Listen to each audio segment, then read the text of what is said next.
Jesus, em tua presença, reunimos-nos aqui, contemplamos tua face e rendemos-nos a ti. Pois no dia tua morte, vida a todos nós, e nos deu completo acesso ao coração. Vamos declarar outra vez, Jesus em tua presença, reunimos-nos aqui,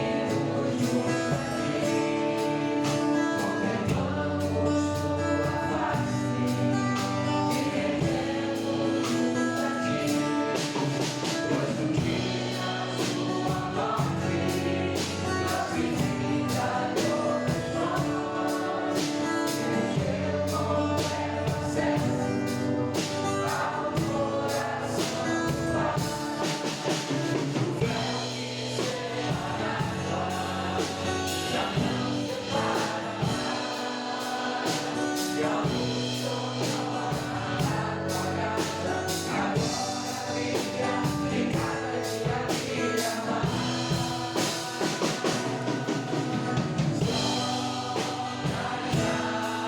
acesso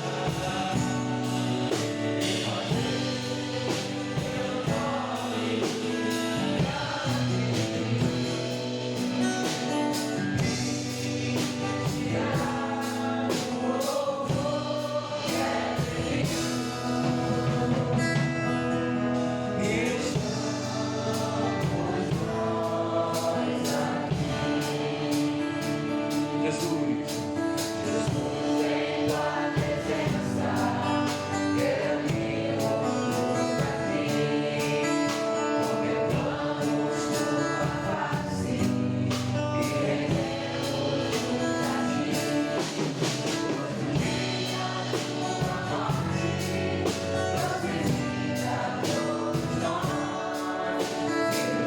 do Pai. O véu que separava já não separa mais, e a luz sonora apagada agora brilha e cada dia brilha mais. Jesus em tua presença, reunimos-nos aqui, contemplamos tua face e rendemos-nos a ti. Pois no dia tua morte, trouxe vida a todos nós, e nos deu completo acesso ao coração do Pai. O véu que separava já não separa mais, e a luz sonora apagada agora brilha e cada dia brilha mais. E fazer teu nome grande e tirar o louvor que é devido. Quem somos nós aqui?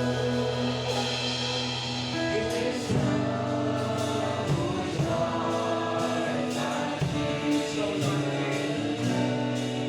Quem somos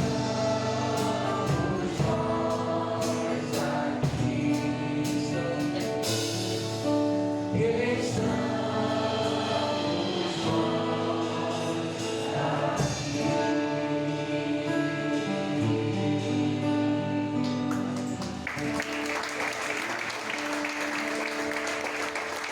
Obrigado, Deus, por mais esse dia. Obrigado por estarmos aqui, Pai, para engrandecer o Teu santo e poderoso nome, Deus. Para darmos glórias ao Senhor, Pai, e declarar que nossas vidas são Tuas. Deus, continua, Pai, como já pedimos aqui no controle de tudo, que possamos entregar nossos corações todos os dias ao Teu mandamento, às Tuas ordenanças, Pai, em nossas vidas. Deus, muito obrigado. E com muita alegria continuamos te louvando, Pai, adorando o Teu santo e poderoso nome. A palavra de Deus em Salmos 46:4 diz: Tu me farás ao rio cujas correntes alegram a cidade de Deus, o lugar santo onde habita o Altíssimo. E o rio de Deus está nesse lugar. Amém? Vamos louvar ao Senhor.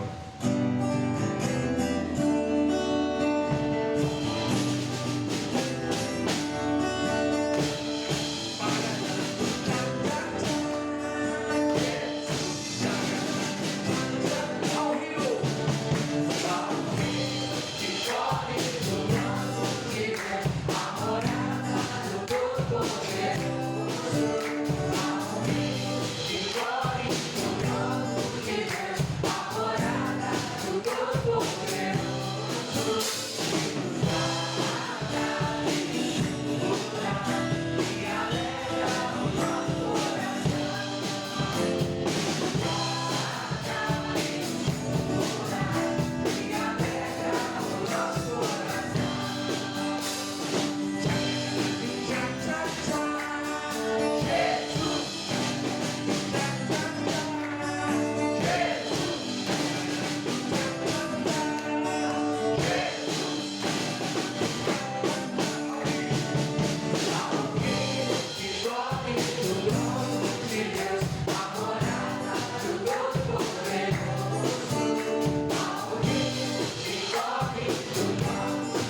por favor.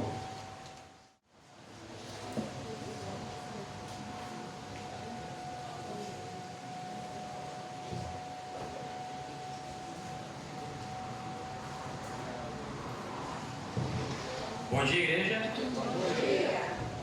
Bom dia, igreja. Bom dia. Todo mundo feliz? Amém. Espero que vocês continuem depois que eu terminar, tá bom? Deus quiser, todo mundo se manter feliz. Irmãos, esse é um tema que eu venho tentando trabalhar há um tempinho, né? Não por desobediência. Deixa em cima uma vez, por favor. Não por desobediência, mas é porque eu não sabia como abordar esse tema, né? Vinha na minha cabeça várias vezes, eu deixava lá um documento aberto, mas eu não conseguia desenvolver, eu não conseguia trazer ele para mim, né? E eu consegui, né? Graças a Deus veio botando a palavra no meu coração. E aí ele já está pronto há algum tempo. Não sei se os irmãos lembram aquele culto que faltou água, que não teve de manhã. Aquele era para pregar. E aí eu fiquei preparado, eu fiquei estudando de noite e aí não teve. E aí eu fiquei meio tipo, e agora, gente, como é que vai ser? E aí depois já veio o carnaval, e aí eu falei, gente, é o mês que vem. E é a primeira vez que eu fico tão ansioso, porque eu estava tipo, preparado, e é a primeira vez que eu queria estudar uma mensagem, aí eu já mencionei coisa, né? Se você olhar aqui minha colinha está toda rabiscada, né? Que eu vou adicionando coisa, mas vamos lá. Primeira coisa, para a gente começar bem o dia, todo mundo acredita nisso aqui, né? Amém. Todo mundo? Amém. Então o que eu falar está aqui, não sou eu, tá? Primeiramente vamos orar. Oremos. Senhor meu Deus, meu Pai, muito obrigado por fazer de vida. Obrigado pela oportunidade de mais uma vez poder falar sobre a sua palavra. Que o Senhor venha me abençoar para que eu fale o que está no seu coração e não o meu, Senhor. Que o Senhor venha nos trazer a calma que percebe todo esse entendimento, que possamos absorver essa palavra e sair daqui melhor do que entramos. Eu espero, te agradeço em nome de Jesus. Amém. Irmãos, vocês já passaram por alguma situação onde vocês pensaram que tinham uma escolha, mas não tinham uma escolha? Normalmente é isso que acontece. Você pensa que tem uma escolha, mas acaba não coisando. Eu falo muito com os embaixadores, tipo, Cadu, sempre Cadu, né? Vai fazer alguma coisa? Eu não quero. Eu falei, você vai achar que tem escolha. Porque não foi um pedido. Vamos, vai fazer. Né? E hoje de manhã aconteceu. O Cadu e o Gabriel, o Cadu lá em casa, né? Nós estamos vindo pra cá, quem não sabe eu moro aqui no Pacanã, e tem a pontezinha que me deixa aqui em frente, né? Na porta da igreja. Eu falei, pô, vamos por ali. É óbvio, sempre por ali. Quando a gente estava pisando perto da ponte, tinham 2 bois passando a ponte. Uma ponte que dá tipo uma pessoa ali. 2 bois passando. Aí eu parei assim, eu falei, Luiz, como não dá a volta?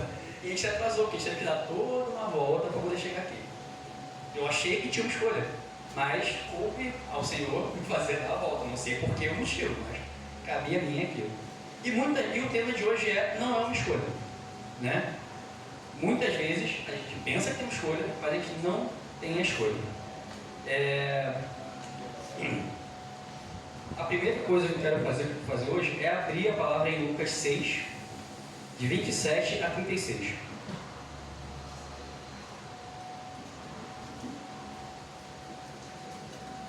Amém? Digo, porém, a vocês que estão me ouvindo, amem os seus inimigos, façam bem aos que te odeiam. Bendigam aquele que os maldizem, orem por aqueles que os maltratam. Se alguém bater em você em uma face, ofereça-lhe também a outra. Se alguém tirar de você a capa, não lhe peça em tirar a roupa. Dê a todo aquele que lhe pede, e se alguém tirar o que pertence a você, você não exige que o devolva. Como desejam que as pessoas façam a vocês, assim façam a elas. Se vocês amam aqueles que os amam, que mérito terão? Até os pecadores amam aqueles que os amam. E se fizerem bem aqueles que são contra vocês, que mérito terão? Até os pecadores agem assim. Que mérito terão se emprestarem a pessoa e esperarem devolução? Até os pecadores emprestam a pecadores esperando receber devolução integral.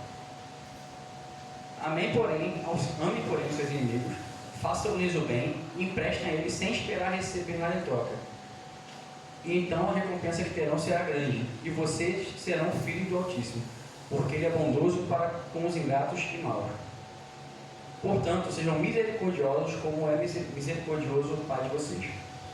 Então, assim, essa é mais uma das ideias que nós não temos escolhas. Nós podemos pensar que é uma escolha, mas, por exemplo, comunhão não é uma escolha. A gente não tem escolha de ter ou não comunhão. porque está ali, está escrito, né? Na caminhada com Cristo, às vezes a gente consegue pensar em algumas coisas que a gente está fazendo certo e outras que a gente faz errado, mas tem algumas que a gente acaba deixando passar no dia a dia e a gente nem percebe, né? Como é o caso da comunhão. Vamos ler Atos 2, 42 a 47.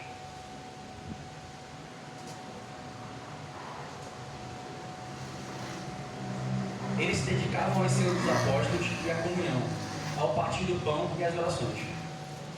Todos estavam cheios de temor e muitas maravilhas e sinais eram feitos pelos apóstolos.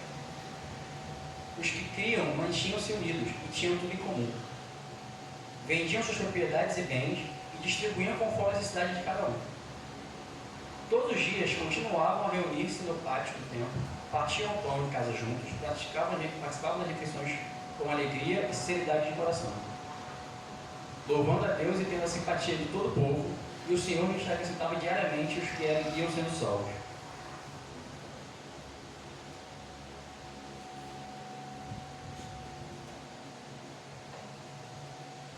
Então, assim, na fé cristã, a gente não tem a opção de ter comunhão.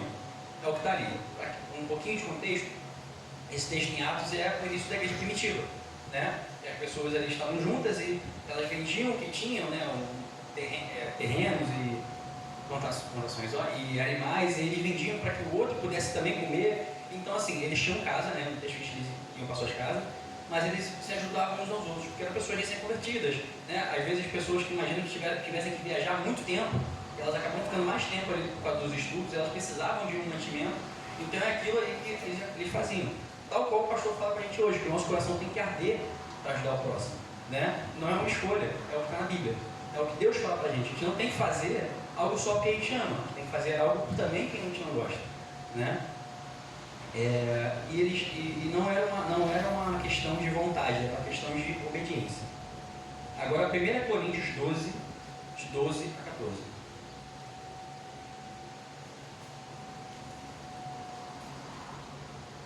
Ora, como o corpo é somente um, mas tem muitos membros, todos os membros do corpo, embora sejam muitos, são um só corpo, assim também é Cristo. Pois também todos foram batizados em um único Espírito, para construir um só corpo, quer judeus, quer gregos, quer escravos, quer livres, a todos nós foi dado de beber um só Espírito. Portanto, o corpo não é feito de um só membro, mas de muitos. E aí ele vai falar, né, o que adianta a mão, todo mundo quer ser o pé, né, mas nós somos um corpo só. E aí eu pergunto para os irmãos, alguém já viu uma mão que está fora do corpo e ela funciona? Um dedo, né? Se você arrancar o seu dedo, você tem algumas horas para colar o dedo de volta, né? Fazer uma cirurgia, senão o dedo necrosa. Assim acontece com o irmão que não faz a comunhão, né? Tem sempre aquele irmão que é o evangelho do home office, né? Ele é evangélico, mas ele não vem à igreja. Eu tenho Jesus. Eu não vou à igreja, mas eu tenho Jesus. Ele está aqui comigo. De vez em quando eu assisto um ponto online ali, não tem problema. É o cristão do home office. Ele está comprometido, ele acredita em Jesus, mas falta ele a comunhão. Falta ele estar aqui dentro, falta ele ficar perto.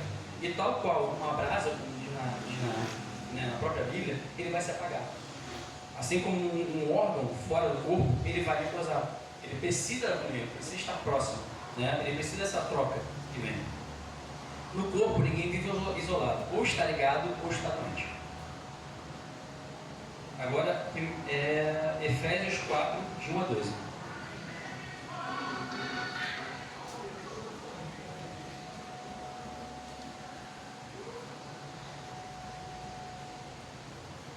Como prisioneiro do Senhor, peço a vocês que vivam de maneira digna do chamado que receberam, com toda a humildade e mansidão, com paciência, suportando uns aos outros com amor. Façam todo esforço para conservar a unidade do Espírito pelo vínculo da paz.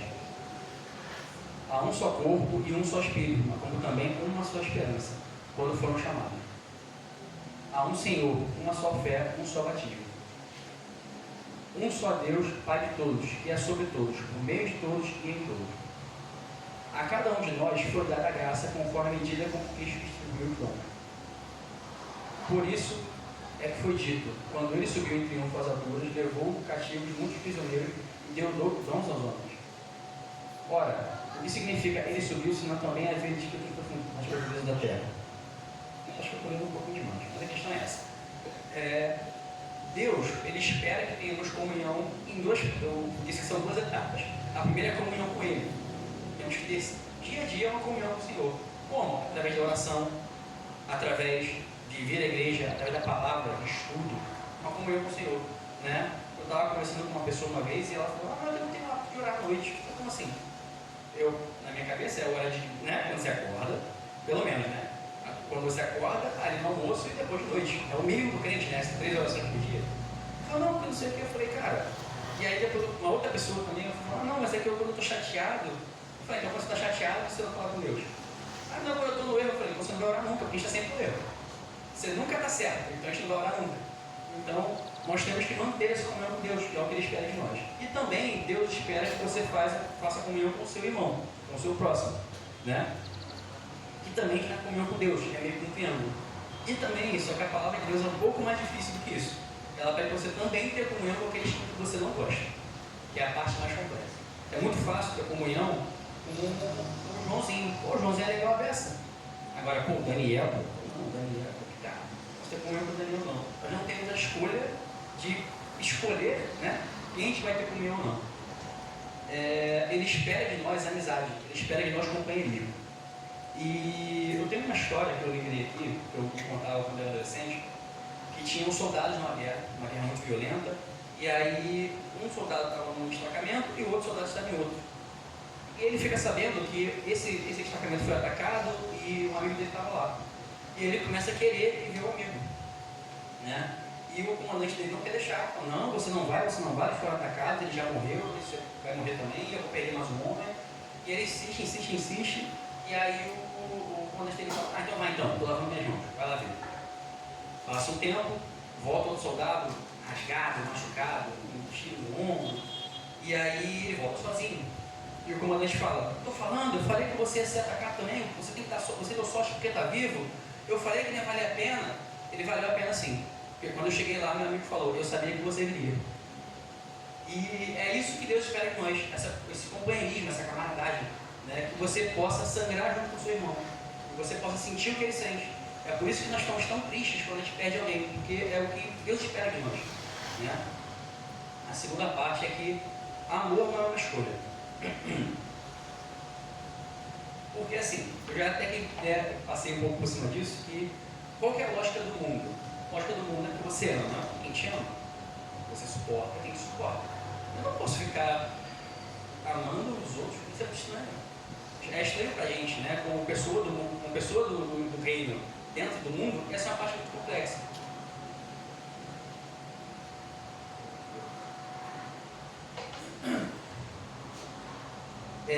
A lógica do mundo não se aplica à lógica do reino. Você precisa amar o seu inimigo. Você precisa oferecer a outra face para quem te não está. Essa é a parte mais difícil. Então, até que é a parte mais difícil da vida cristã, mas acho que talvez seja uma das partes mais difíceis da vida como um todo, né? Todo mundo já ouviu, não, mas eu não levo desaforo para casa não.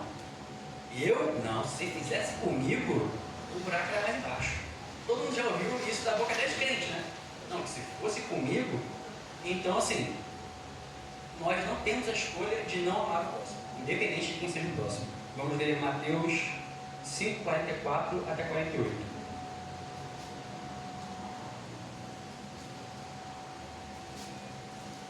Mas eu digo, amem os seus inimigos e orem por aqueles que perseguem vocês, para que vocês venham a ser filhos do seu Pai que está no céu, porque ele faz raiar o sol sobre os maus e os bons e derrama chuva sobre os justos e injustos. Portanto, se vocês amarem aqueles que os amam, que recompensa receberão? Até os publicanos fazem isso. E se saudarem apenas os seus irmãos, o que farão demais? Até os gentios já agem assim. Portanto, vocês devem ser perfeitos como é perfeito o Pai Celestial de vocês. Difícil, né? Eu falei que a parte mais difícil do Evangelho é que o nosso sarrafo é muito alto. A gente tem que ser imitador do cara que não é bom, né? Olha a dificuldade. Você fale como nós, temos que ser perfeito como não ser perfeito. E é muito difícil isso. Então, nós não temos escolha de não amar. E eu trouxe mais um texto aqui que fala sobre mais uma coisa, que é João 13, 33.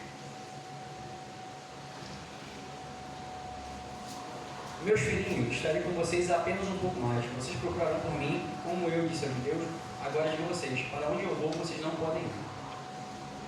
Um novo mandamento dou a vocês: amem uns aos outros como eu os amei. Vocês devem amar uns aos outros. Deste modo, todos saberão que são meus discípulos, se vocês amarem uns aos outros.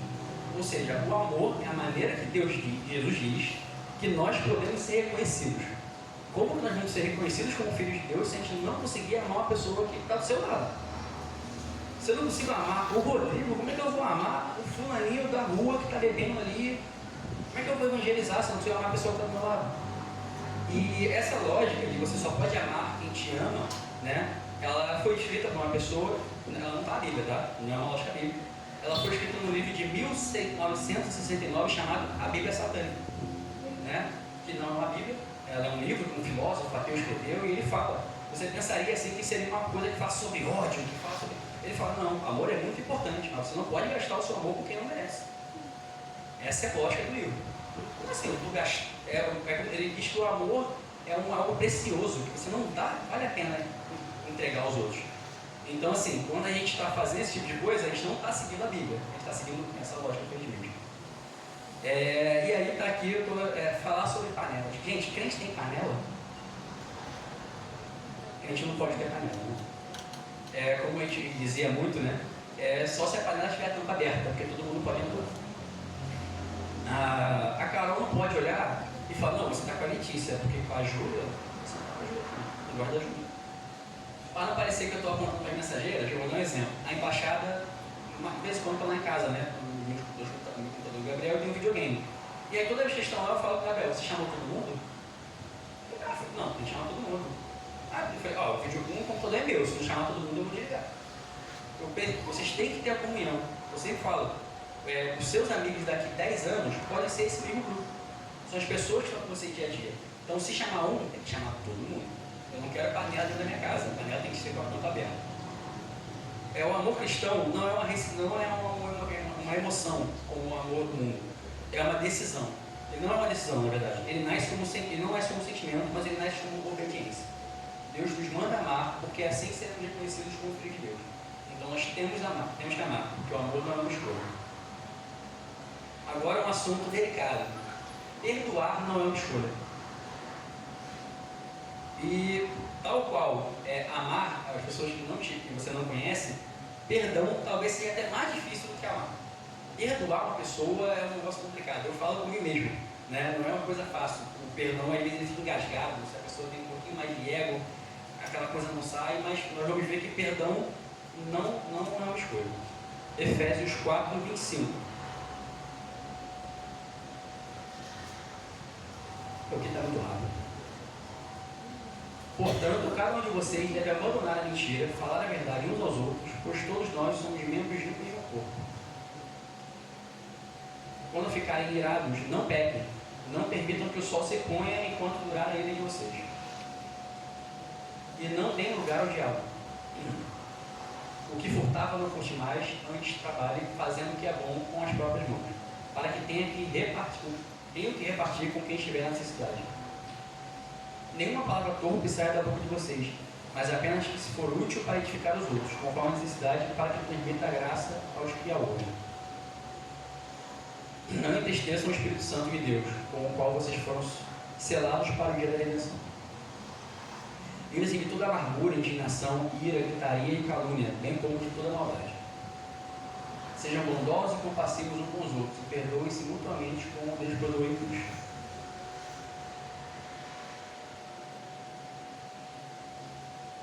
Tá bom, isso mesmo. Então, mais uma vez, a gente não pode não perdoar, né? Está escrito. Mas, como eu falei no início, não sou eu que vou falar, o que eu falar aqui está na Bíblia. Então, não é comigo que os irmãos têm que ficar com raiva.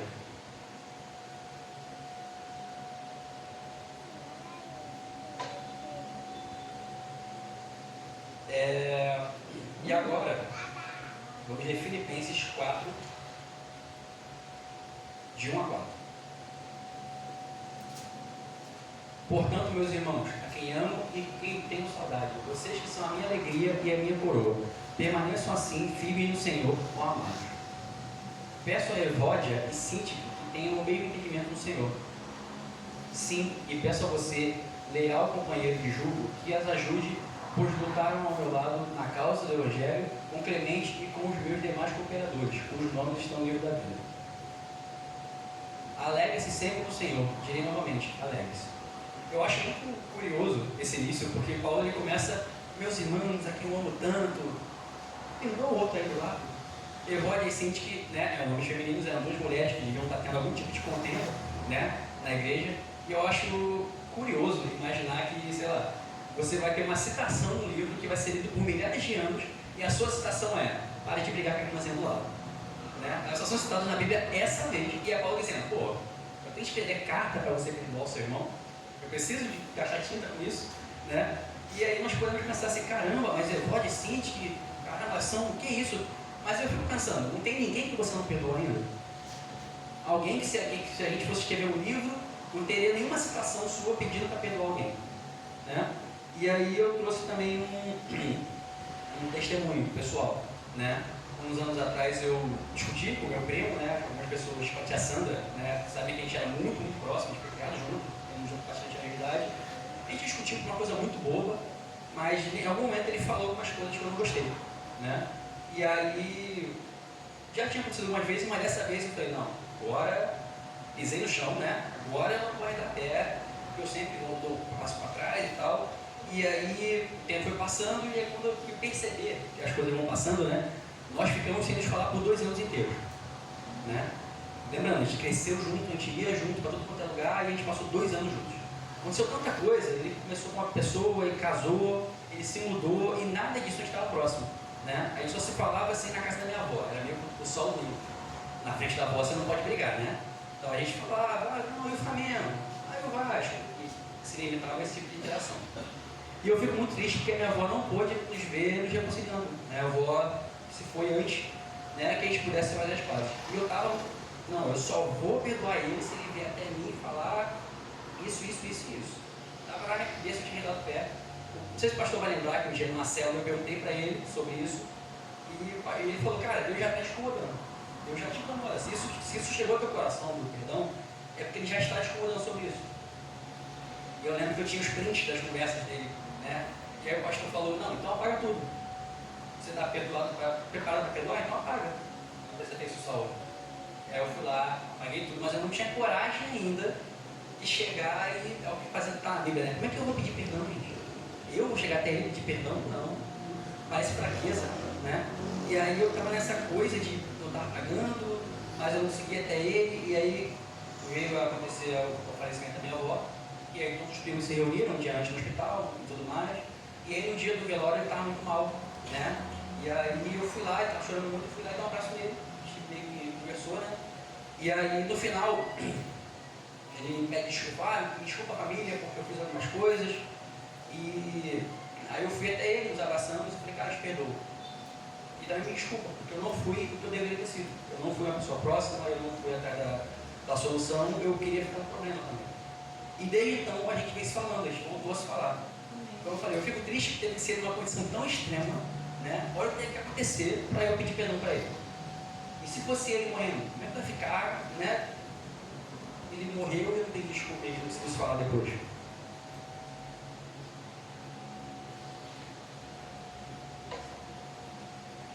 Então, eu peço que vocês hoje, quando chegarem em casa, orem e pensem no coração de vocês. Tem alguma pessoa que te fez alguma coisa e você não conseguiu perdoar essa pessoa?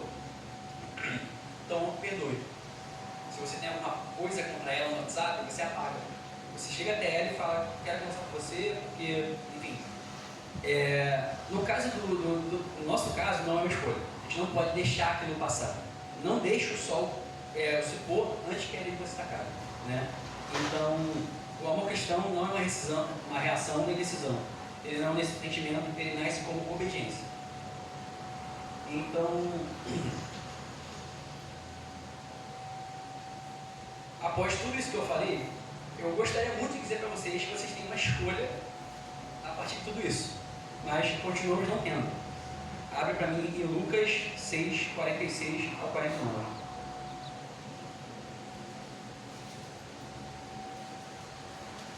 Por que vocês me chamam Senhor, Senhor e não fazem o que eu digo? Eu mostraria quem se compara, eu mostraria com quem se compara aquele que vem a mim, ouve minhas palavras e não as pratica. É como o homem que, ao construir uma casa, cavou o fundo e colocou os alicerces na rocha. Quando veio a inundação, a torrente deu contra aquela casa, mas não a conseguiu abalar, porque estava bem construída. Aquele, porém, que ouve as minhas palavras e não as pratica, é como o homem que construiu uma casa sobre o chão, sem alicerces, e no momento em que a torrente veio contra sua casa, ela caiu e a sua destruição foi completa. Então, a partir desse momento, comunhão, amor e perdão, a gente tem uma escolha, na verdade. É firmar nossa base na rocha ou firmar a base na areia. E é isso que eu tinha falado para a igreja hoje.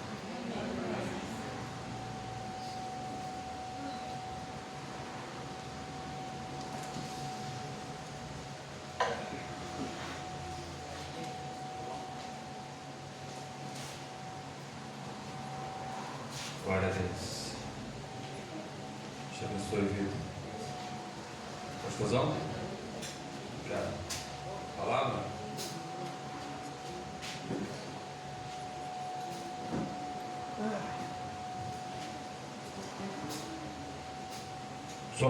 Bom dia, irmãos, mais uma vez, graça e paz. Vitor, que Deus continue te usando. Eu pegar um pedacinho no finalzinho da mensagem e quero te dizer que é uma palavra maravilhosa. E um pouquinho dela, quando eu cheguei eu já tomei um susto. Fui até no meu telefone para olhar, falei, ele está pregando minha mensagem de hoje, mas aí eu vi que depois era só aquela fala. Mas que Deus continue te usando, te moldando, que você continue estudando, se dedicando e obedecendo ao Senhor, porque Deus tem muita coisa para fazer em você e através de você. Peraí, tira a foto de novo. Eu falei com a Adriana que todas as fotos que tiram minha é de lado da igreja. Eu fui buscar uma foto para botar, irmão, não tinha uma foto de frente, era toda de lado, assim, de lado. Não é?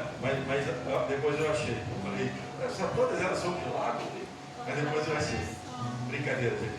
Mas assim, dentro da palavra, continua se dedicando. Eu não sei se a igreja percebeu. Hoje o vídeo já saiu de 220. Foi, pastorzão? Hoje ele conseguiu já, a gente vai orientando, graças a Deus, e o Espírito Santo acima de tudo vai te orientando. Porque o Vitor atropelava muitas palavras, às vezes a gente não entende o raciocínio do jovem. O jovem acelerado, ele fala uma palavra já pensando na outra e a gente, o que ele quer dizer com ele?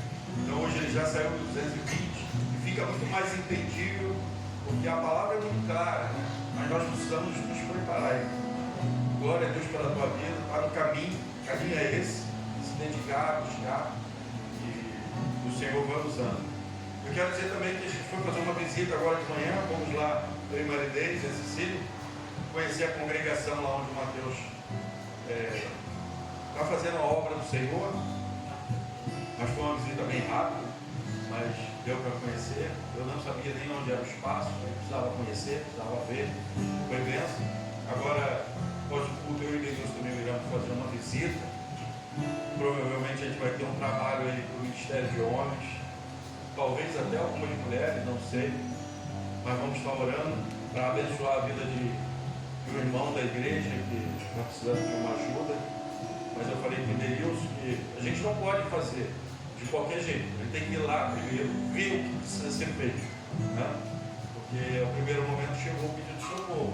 E aí eu pedi umas fotos, mas a gente precisa organizar para programar aquilo que a gente pode fazer, o que podemos fazer de melhor para abençoar a vida do nosso irmão. Amém? Hoje nós teremos, mais tarde, nós teremos ceia hoje. A gente conta com a sua disponibilidade. Não esqueça, irmãos, o anúncio do culto, eu não sei se já está pronto, vai ser postado. É uma estratégia para você convidar amigos e parentes, pegar lá, copia, cola, para te convidar para ir no culto hoje. Seu esposo, sua esposa, filhos, vizinhos, amigos, parentes, deixa Deus te usar. Essa é uma estratégia para você convidar as pessoas para estarem aqui.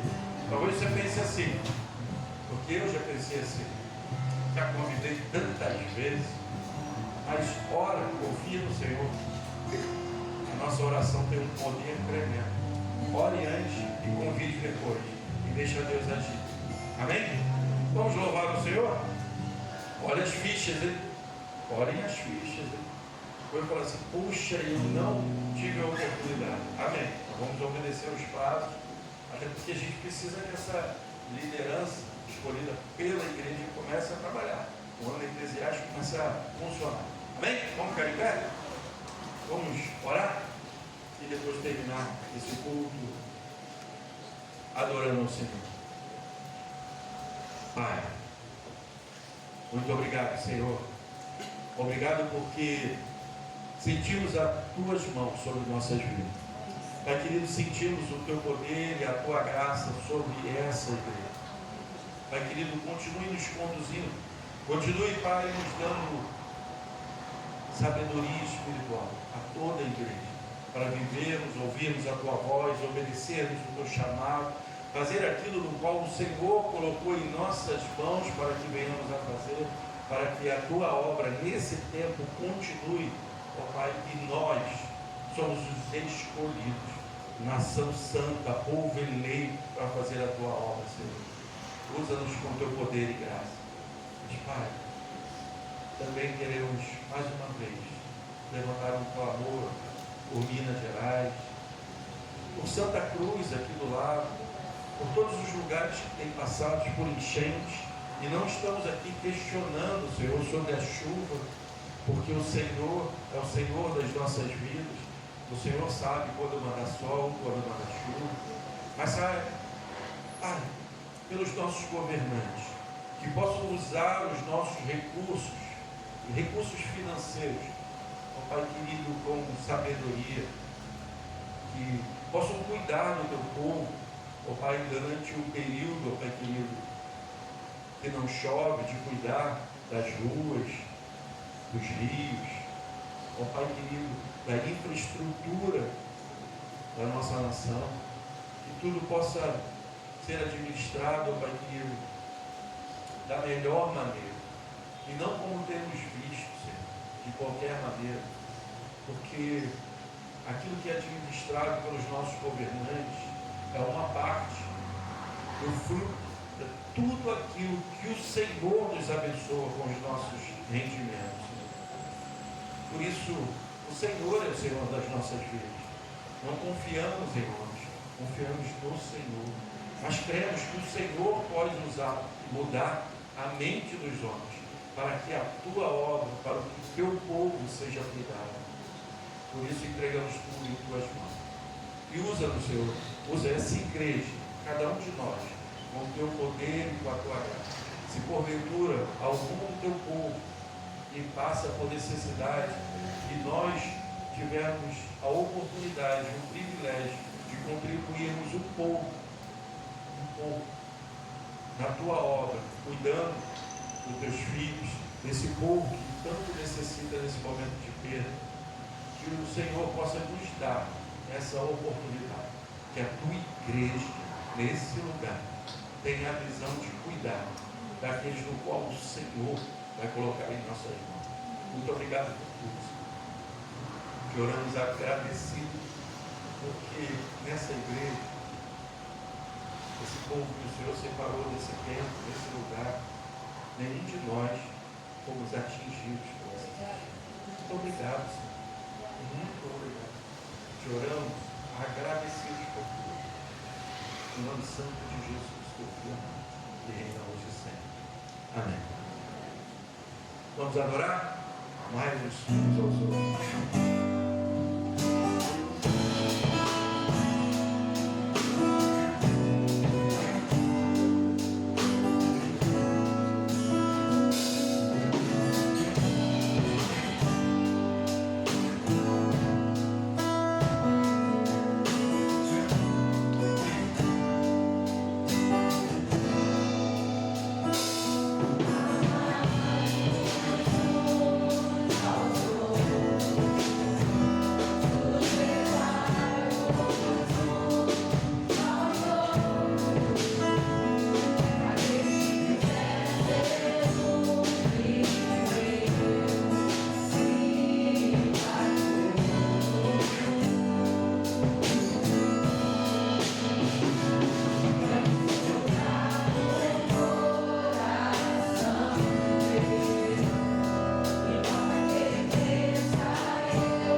abençoe o nosso retorno às nossas casas, que nos traga a noite para adorar o nome do Senhor, guardado por suas poderosas mãos. Vamos com Deus.